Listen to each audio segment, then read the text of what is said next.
दोस्तों, अगर आपको छत्तीसगढ़ आईटीआई में मनपसंद ट्रेड और कॉलेज नहीं मिला है तो उसे कैसे चेंज कर सकते हैं, आज के इस वीडियो में आपको बताने वाले हैं। आपका ट्रेड और कॉलेज दोनों चेंज हो सकता है अगर मनपसंद आपको नहीं मिला है। तो चलिए जानते हैं कैसे आप चेंज करेंगे। सबसे पहले जो ये 2026-27 का जो विवरण आपका यहाँ पे है, तो इसी में आपको स्पष्ट रूप में बताया गया है कि कैसे जो है आपका चेंज होगा।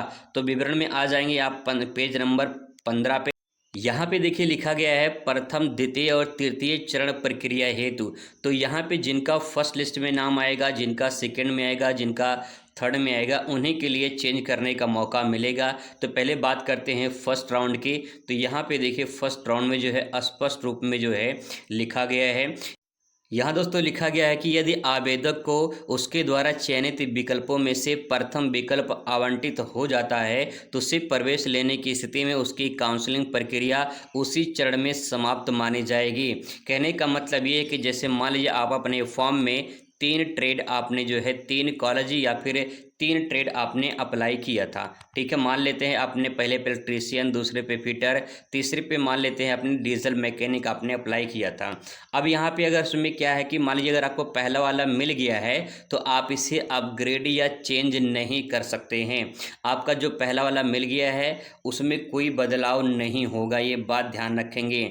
लेकिन अगर आपका यहाँ पे बदलाव दूसरा तीसरा अगर अब मिल गया है तो आप इसमें बदलाव कर सकते हैं। तो इसीलिए यहाँ पे बताया गया है कि अगर प्रथम विकल्प आपको आवंटित हो गया है तो उसी चरण में आपको जो काउंसलिंग प्रक्रिया वो समाप्त मानी जाएगी। यदि वह प्रवेश नहीं लेता है, अगर आपका फर्स्ट राउंड में नाम आ चुका है और पहला विकल्प आपको मिल गया है तो आपको उसी में प्रवेश लेना होगा, उसमें कोई बदलाव नहीं होगा। यदि आप प्रवेश नहीं लेते हैं तो उसकी काउंसलिंग प्रक्रिया से जो है उसे बाहर कर दिया जाएगा। और दूसरी बात, उसे आगामी चरणों में यानी अगले लिस्ट में आपको काउंसलिंग लेने के लिए जो है अवसर प्रदान नहीं किया जाएगा। तो ये बात ध्यान रखेंगे। अगर आपका फर्स्ट लिस्ट में पहला विकल्प आपको मिल गया है तो इसमें कोई बदलाव नहीं होगा, आपको वही करना पड़ेगा, ठीक है, क्योंकि आपने पहले नंबर पे जो चॉइस किया होगा वही यहाँ पे आपको दिया गया है। इसके बाद अगर आप फिर भी अगर आप एडमिशन नहीं लेते हैं तो या ऐसा मौका आपको एक बार और दिया जाएगा।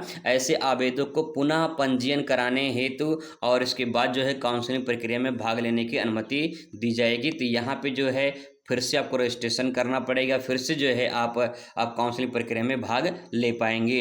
अब यहाँ बात करते हैं कि जैसे ऐसे आवेदक जिनका चयन प्रथम विकल्प के अतिरिक्त किसी अन्य विकल्प में हुआ है। जैसे आप अपने फॉर्म में मान लेते हैं कि 3 ट्रेड आपने यहाँ पे फॉर्म में भरा था, इलेक्ट्रीशियन, फिटर, डीजल मैकेनिक, ठीक है। मान लेते 3 ट्रेड यह हो गया। अब आपको यहाँ पे जो है मान लेते हैं तीसरा वाला जो है आपको मिल गया है। अब आप पहले वाले को या फिर दूसरे वालों को पाने के लिए आप इसे चेंज करेंगे। चेंज करने की प्रक्रिया को ही अपग्रेड कहा जाता है। अब इसमें क्या करना है, अगर आप चेंज करना चाहते हैं तो इसमें बताया गया है कि इसमें आपको विकल्प यस जो है वो चुनना पड़ेगा और इसके बाद जो है आपका अगली लिस्ट में यानी सेकेंड राउंड में फिर से आपका नाम आएगा। तो यहाँ पे अगर आप पहला या दूसरा जो है पाना चाहते हैं तो उसे आप चेंज कर सकते हैं। आगे इसमें बताया गया है यदि अपग्रेड विकल्प में नहीं आप चुनते हैं तो उसकी काउंसलिंग प्रक्रिया जो है उसी चरण में पूर्ण और समाप्त मानी जाएगी। अगर आप तीसरा वाला पा लिए हैं, तीसरा वाला आपको मिल गया है और उसमें जो है आप नो करके एडमिशन ना करा लेते हैं तो फिर आगे की लिस्ट में आपका नाम नहीं आएगा, ठीक है। इसके बाद बात करते हैं, यहाँ पे एक और इम्पोर्टेंट इन्फॉर्मेशन दिया गया है कि कह रहा है कि यदि आवेदक आवंटित संस्थान में प्रवेश नहीं लेता है, मान लीजिए आपको तीसरा वाला मिल गया है और आप प्रवेश नहीं लेते हैं तो अपग्रेड हेतु तो कोई सहमति भी प्रदान नहीं करते हैं, आप चेंज भी नहीं करते हैं, तब भी आपका अपग्रेड यानी यस माना जाएगा और आगामी चरण में स्वतः ही आपको उच्चतर विकल्प हेतु जो है आपके विचार किया जाएगा। और इस प्रकार प्रत्येक पंजीयन के बाद जो है आवेदक को 2 अवसर प्रदान किए जाएंगे। कहने का मतलब ये है कि अगर आपको तीसरा नंबर का ट्रेड मिला है और आप पहला या फिर दूसरा पाने के लिए अपग्रेड नहीं करते हैं और इसके बाद कोई सहमति भी नहीं देते हैं, इसके बावजूद भी ऑटोमेटिक अपने आप जो है आपका चेंज होने के लिए आ जाएगा और फिर आप सेकेंड राउंड के लिए एलिजिबल हो जाएंगे। तो इस प्रकार से आप अपना चेंज करेंगे। अगर आपको चेंज करना है तो आप अपग्रेड कर सकते हैं, कॉलेज में जाके जो अपना यस या फिर नो कर सकते हैं। ये दोस्तों पूरी प्रक्रिया है चेंज करने की, आप सोच समझ के चेंज करिएगा ताकि जो है आपको दिक्कत परेशानी ना हो। मिलता है नेक्स्ट वीडियो में। Thanks for watching.